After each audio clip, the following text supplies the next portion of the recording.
The last dawn. Sarah Chen hadn't expected anything unusual when she started her pre-dawn hike up Mount Baker that morning. The late September air carried a crisp bite that made her glad for the thermal gear beneath her weatherproof jacket. As an environmental geologist, she'd made these solo expeditions a weekly ritual, combining her love for hiking with gathering data for her research on mountain magnetic anomalies. The first hint that something was wrong came just before sunrise. The birds had stopped singing. Not gradually, as they sometimes did before storms, but all at once, as if someone had flipped a switch. Sarah paused, her hand freezing halfway to her water bottle, and listened to the absolute silence that fell over the mountainside. Above her, the pre-dawn sky flickered with what looked like heat lightning, but instead of the usual white-blue, these flashes carried an unsettling purple tinge. Her research equipment began giving off strange readings. The magnetometer was showing impossible fluctuations, and her satellite phone's screen flickered with interference patterns she'd never seen before. Sarah reached the ridge just as the sun crested the horizon, painting the sky in brilliant oranges and reds. But the natural beauty of the sunrise was overshadowed by something else. Massive shapes descending through the cloud layer over Seattle, dark silhouettes that defied everything she knew about aerodynamics. Their surfaces seemed to drink in the light rather than reflect it, creating void-like shapes against the morning sky. "This can't be happening," she whispered, her scientific mind struggling to process what she was seeing. The shapes she forced herself to acknowledge, were positioning themselves in a grid pattern over the city. Her first instinct was to pull out her phone and start recording, but her hands shook so badly she nearly dropped it. The attack began without warning. No ultimatum, no demands, no Hollywood-style invasion speech. Just death falling from the sky in streams of sickly green light that carved through buildings like they were made of paper. Sarah watched in horror as the Seattle skyline, a view she'd admired hundreds of times from this very spot, began to crumble. The Space Needle was the first iconic structure to fall, its distinctive shape toppling in slow motion as whatever energy weapon the aliens were using sliced through its base. The collapse triggered a cascade of destruction through the surrounding blocks. Even from 30 miles away, Sarah could see the dust clouds rising, could imagine the chaos in the streets below. Her satellite phone crackled to life, making her jump. Through the static, she caught fragments of emergency broadcasts, military communications, and civilian distress calls all mixed together in a cacophony of panic and destruction. She fumbled with the device, trying to find a clear frequency, any source of information about what was happening. All units fall back to designated points Alpha through Delta. Massive casualties in the downtown corridor. Evacuation protocols in effect. God help us, they're everywhere. Sarah's mind raced through her options. The rational part of her brain, the part trained in scientific methodology and careful observation, told her to document everything she was seeing. But the primitive survival instinct screaming at the base of her skull had other ideas. She needed to move, to find shelter, to figure out what to do next. As she watched, more ships appeared on the horizon, these ones smaller, dropping what looked like pods into the forests surrounding the city. Where they landed, trees toppled in perfect circles, and strange structures began to rise from the impact sites. They reminded her of the mining operations she'd studied in her geological work, but on an impossible scale. A terrible understanding began to dawn on her. This wasn't just an attack, it was an invasion. And based on those structures, it wasn't just about conquering Earth. They wanted something under the surface.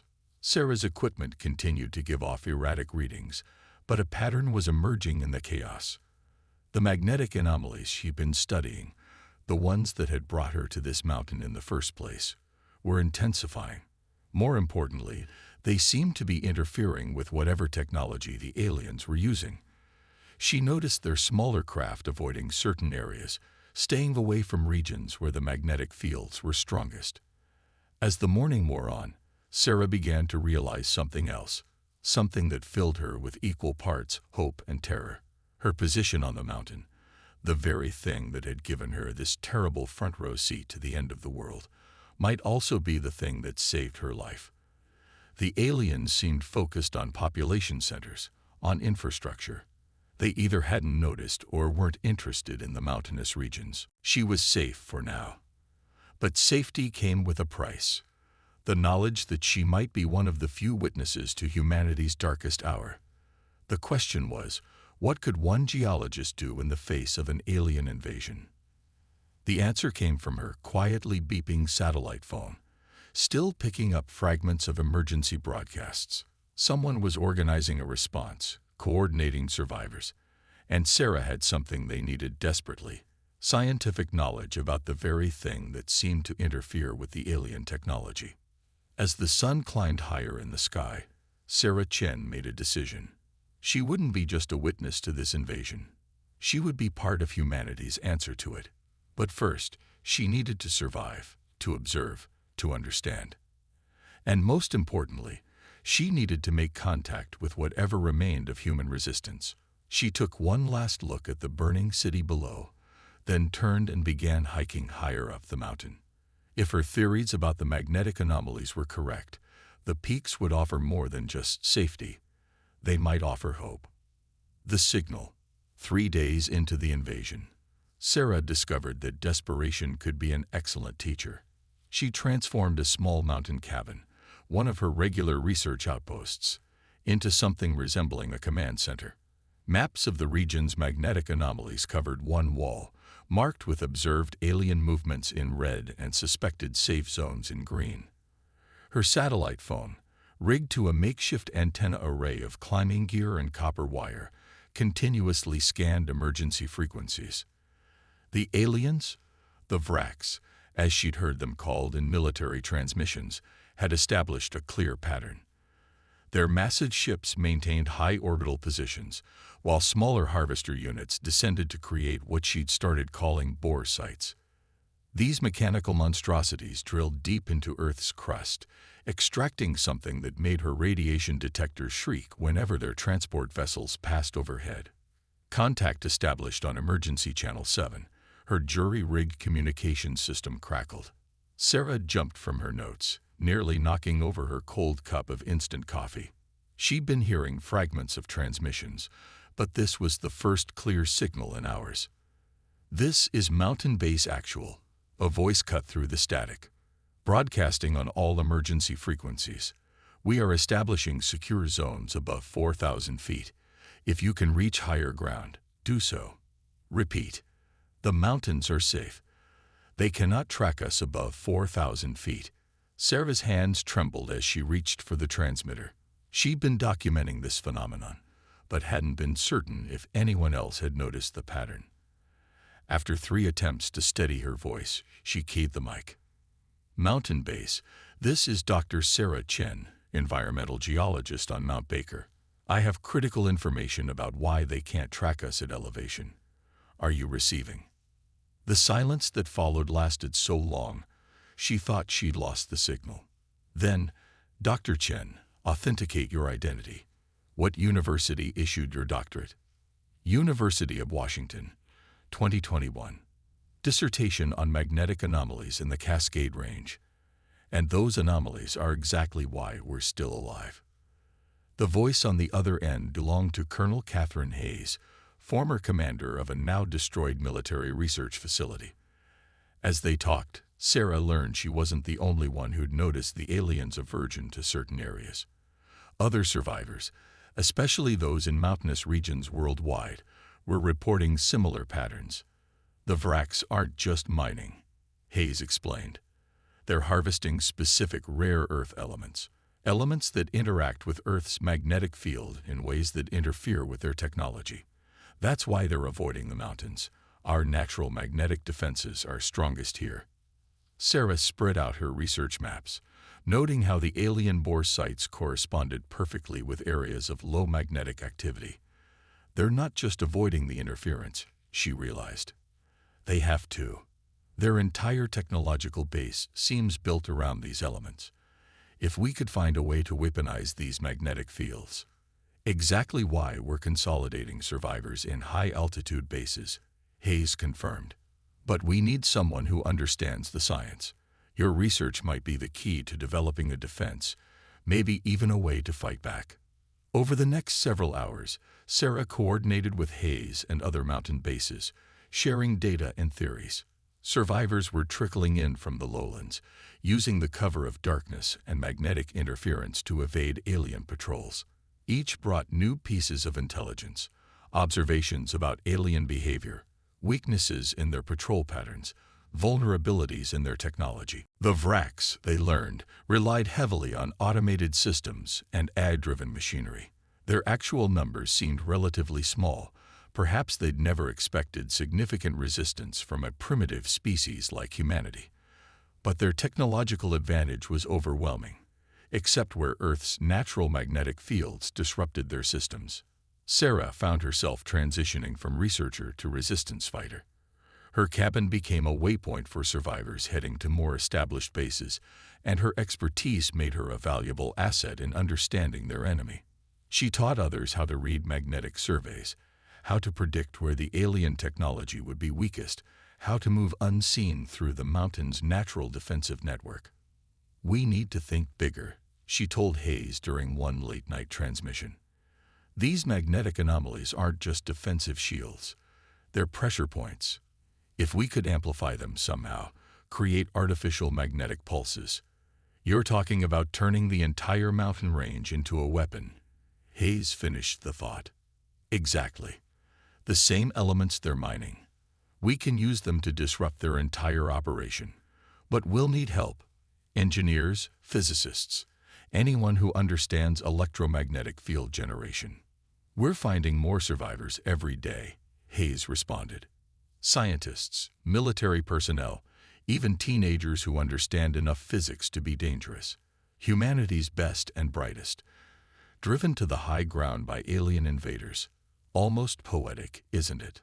Sarah looked out her cabin window at the distant lights of alien mining operations. Below 4,000 feet, Earth was becoming an alien world.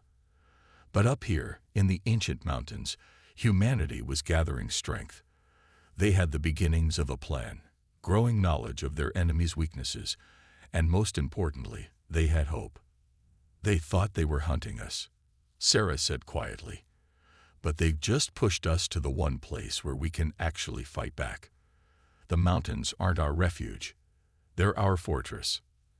As if in response, her instruments registered a massive magnetic spike from deep within Mount Baker.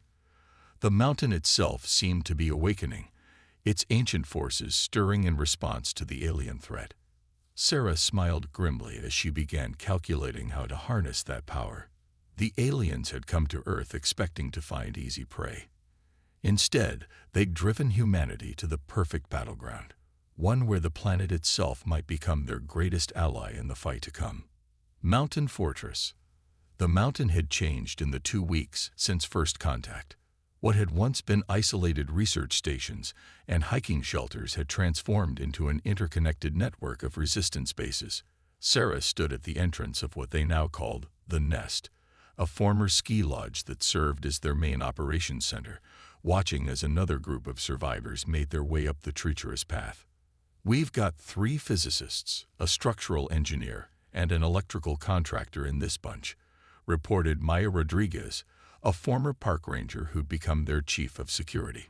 And one of them brought something interesting: detailed schematics of the power grid infrastructure around Seattle. Sarah nodded, her mind already racing with possibilities. Their understanding of the Vraks had grown significantly, thanks to coordinated observation and analysis from mountain bases worldwide. The aliens' technological advantage was impressive, but it came with a critical flaw. Their systems were highly sensitive to electromagnetic disruption. Inside the Nest, the main lodge had been converted into a war room. Holographic displays, salvaged from a university research lab, showed real-time magnetic field data across the Cascade Range. Red dots marked Vraks mining operations, while blue halos indicated areas of intense magnetic activity. "Their mining operations are getting bolder," Dr. James Wilson, a geophysicist from Berkeley, pointed to several new red markers. They're pushing closer to the magnetic anomaly zones, trying to extract resources from increasingly dangerous areas. They're getting desperate, Sarah realized. Whatever they're mining, they need a lot of it, and they're running out of easy access points. She traced a pattern on the map, connecting several recent bore sites. Look at this. They're attempting to establish a grid pattern, probably to stabilize their extraction processes against magnetic interference. The revelation sparked an idea. Sarah quickly pulled up her original research data, comparing it with the aliens' mining patterns. They're not just mining random deposits, she announced. They're creating a network, like a giant circuit board laid into the Earth itself. The implications were staggering. The Vraks weren't just harvesting resources. They were attempting to transform the region's geological structure into something they could control. But in doing so, they were inadvertently creating a framework that could be turned against them. Over the next several days, the Resistance's scientific team worked tirelessly to develop a counter-strategy.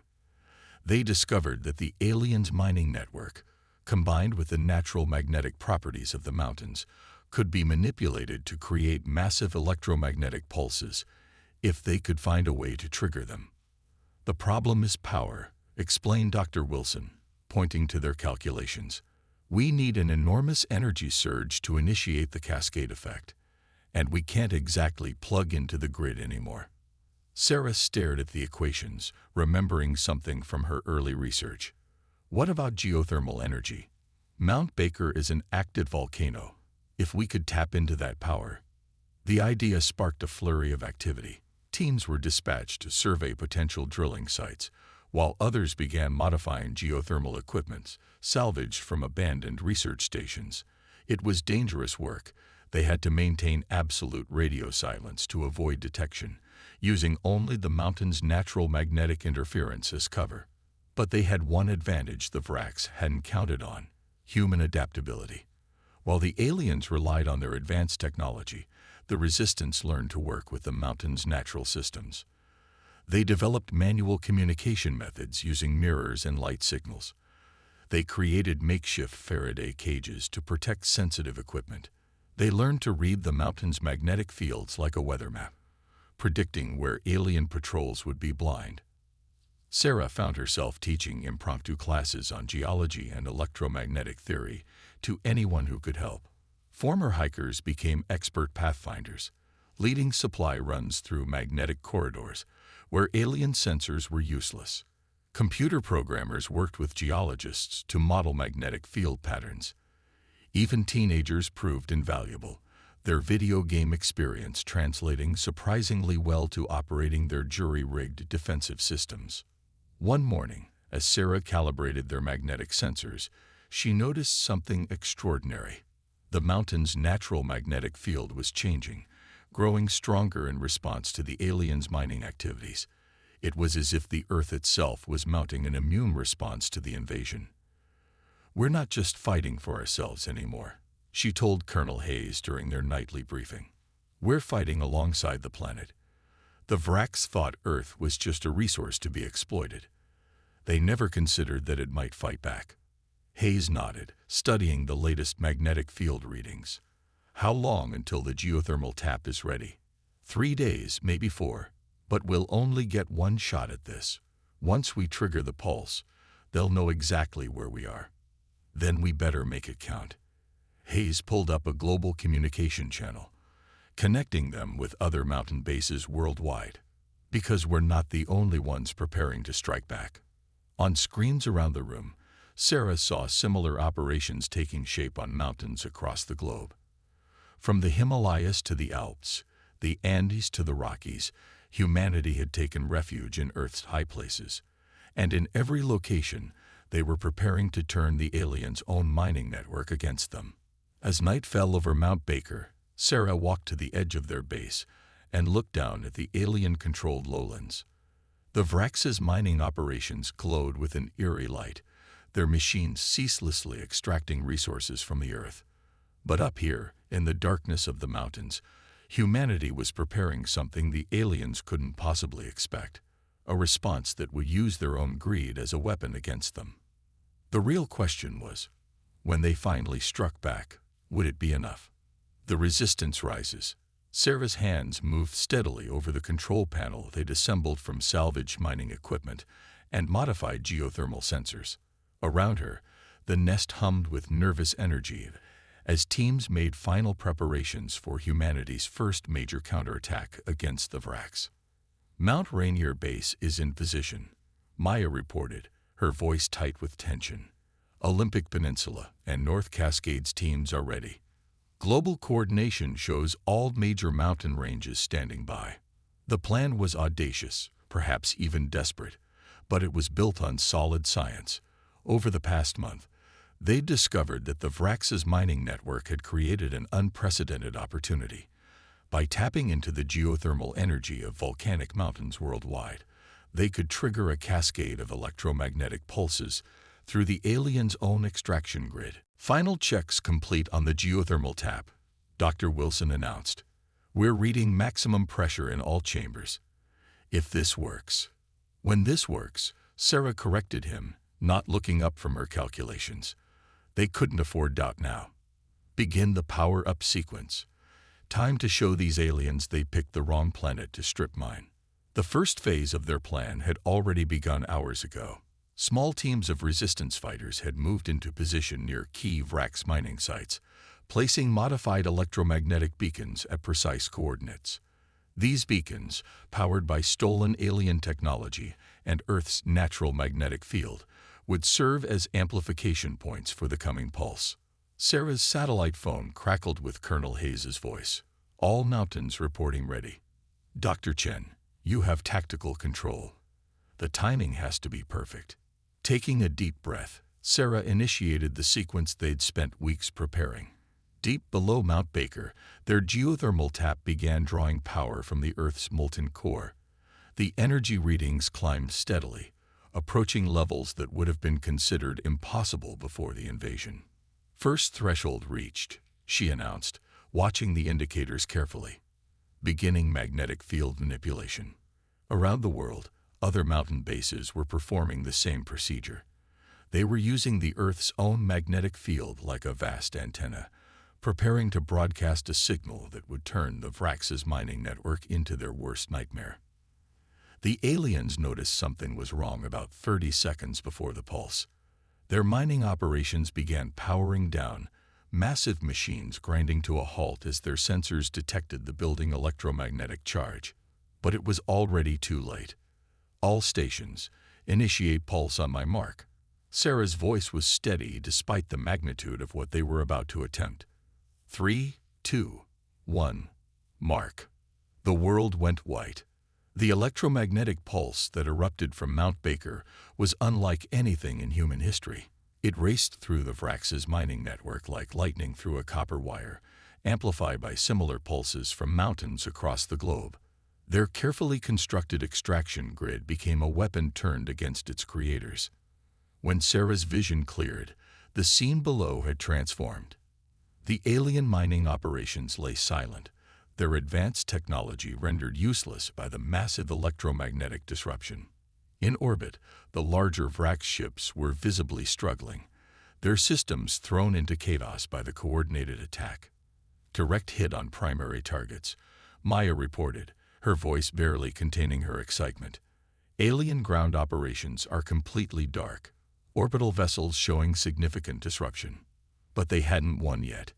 Even as they watched, secondary Vraks ships were descending, presumably to assess and repair the damage. These vessels moved differently, though, more cautiously, staying well away from the mountains.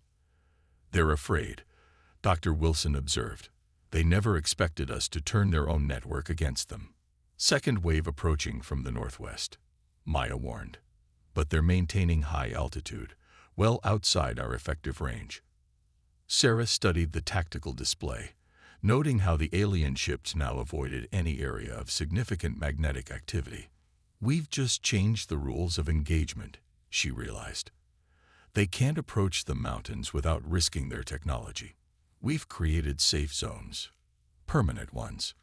Colonel Hayes' voice came through clearer now, the alien interference largely gone. Similar reports coming in from all major mountain ranges. The Vraks are pulling back, consolidating their forces away from magnetically active areas. But they're not retreating entirely. They can't, Sarah explained. They've invested too much in their mining operation. Even with the setback we just dealt them, they'll try to adapt, to find a way around our defenses. Let them try, Hayes responded. Because now we know something they don't. Earth isn't just our home, it's our ally. And we've only begun to tap its potential. The victory was significant but incomplete. In the lowlands, the Vraks still held overwhelming technological superiority. But humanity now had something it had lacked since the invasion began, a genuine advantage. The mountains had become more than just hiding places.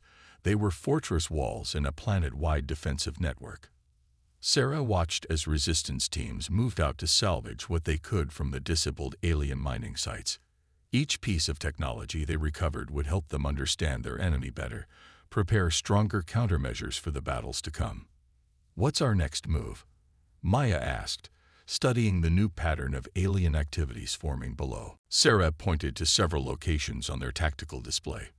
We expand our control. These magnetic corridors between the mountains, we can use them as safe routes, ways to connect our bases and gradually reclaim territory. The Vraks thought they were creating a mining network. Instead, they've given us a blueprint for taking back our planet. As if in response to her words, Mount Baker's magnetic field pulsed stronger, its ancient forces awakening to join the fight. The mountains seemed to be telling them that this was just the beginning, that Earth itself had chosen sides in this war. And the planet, it seemed, had chosen humanity. Earth's answer. 3 months after their first successful counterattack, Sarah stood in the expanded command center of the nest, watching as humanity prepared for what they hoped would be the final battle against the Vraks. The holographic display before her showed a globe crisscrossed with lines of magnetic force. Their planet's natural defense network, now fully awakened and humming with power. Status report from all mountain bases, Maya announced, her voice carrying the confidence of a seasoned commander. The magnetic resonance network is at 98% synchronization. All geothermal taps are primed and ready. What had begun as a desperate defense had evolved into something unprecedented. A global alliance of mountain fortresses, connected by Earth's magnetic field and powered by its molten core. The Vraks had been forced to adapt, developing shielding technology that allowed them to continue their mining operations, but at greatly reduced efficiency. Latest intel from our ground teams. Colonel Hayes' hologram flickered to life in the command center. The Vraks are consolidating their remaining forces. They're planning something big. Sarah nodded, studying the alien movement patterns. They have to be. Their mining yields are down 70% since we activated the Global Magnetic Defense Network. Whatever they came here for, they're getting desperate. The evidence was clear in the increasingly erratic behavior of the alien forces. Their once methodical mining operations had become aggressive, almost reckless. They were taking risks, pushing into areas of stronger magnetic activity despite the danger to their systems. All teams, this is Control. Sarah broadcast to the Worldwide Resistance Network. Initialize final sequence for Operation Earth's answer. This ends today. The plan they'd developed was audacious, combining everything they'd learned about the Vraks' weaknesses with Earth's natural defenses. Every major mountain range on the planet had been equipped with electromagnetic pulse generators, powered by geothermal energy and connected through the aliens' own mining network. First phase initiating. Dr. Wilson reported. Magnetic field harmonics are aligning. Now, across the globe, the mountains began to sing. It started as a low vibration, barely perceptible, but growing stronger as the planet's magnetic field responded to their carefully tuned frequencies. The Vraks noticed immediately. Their ships began pulling back from their mining operations, recognizing the signature of an attack. But this was different from their previous assaults. Instead of a single massive pulse, they were creating a resonant frequency that built upon itself, growing stronger with each passing moment. They're responding exactly as predicted, Maya reported, tracking the alien movements. Their ships are attempting to maintain safe distance while protecting their mining infrastructure. That's their mistake, Sarah said grimly. They still think this is about the mines. The truth was far more fundamental. Over months of studying the alien technology, they'd discovered something crucial. The Vraks weren't just mining Earth's resources, they were attempting to tap into the planet's magnetic core itself, to harvest energy on a scale that would have eventually torn the planet apart. Second phase, on my mark, Sarah announced. All mountain bases, prepare for maximum power transfer. 3, 2, 1, execute. The harmonics shifted, and a real plan revealed itself. Every active volcano on Earth, every mountain tap they'd installed, began channeling energy directly into the planet's magnetic field. The Vraks' mining network, which penetrated deep into the Earth's crust, became the perfect conductor for their weapon. My God, Dr. Wilson breathed, watching the readings. The entire planet's magnetic field is amplifying. It's like Earth is fighting back. Indeed, their calculations had been correct. By tapping into the planet's natural forces, they'd awakened something ancient and powerful. The Earth's magnetic field wasn't just a shield. It was a living thing, and the Vraks had wounded it. Now it was responding. The effect on the alien forces was catastrophic.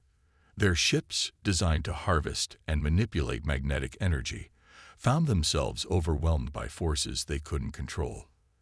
The smaller vessels fell first, their systems overloading and cascading failures.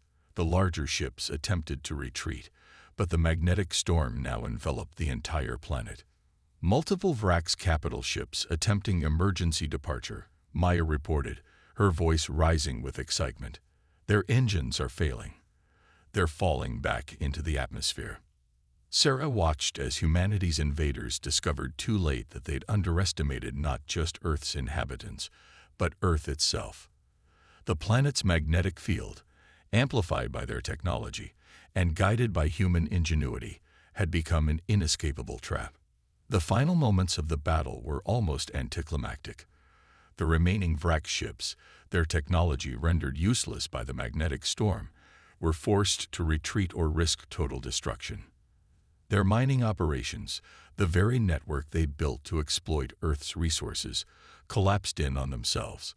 As the last alien ships disappeared into space, a cheer went up from every mountain base around the world. They had done it. Earth was free. Hours later, Sarah stood outside the nest, watching the sunset over a world forever changed. The alien technology lay in ruins below, but humanity had gained something far more valuable than advanced technology. They had gained understanding. Understanding of their planet, of its power, and of their role as its defenders. What do you think they'll tell their people? Maya asked, joining her at the overlook. Sarah smiled, feeling the pulse of the mountain beneath her feet, the resonance of Earth's magnetic field in her bones. They'll tell them about a primitive species that surprised them, about a planet that fought back. But mostly, they'll warn others that Earth is not to be trifled with. The mountain hummed in agreement, its ancient forces now awakened and alert. Humanity had not just survived, they had evolved, becoming true partners with their living planet. And if other aliens ever came looking to exploit Earth's resources, they would find not just a resistance, but a world united in its own defense. The war was over, Earth had answered, and its voice had been heard across the stars.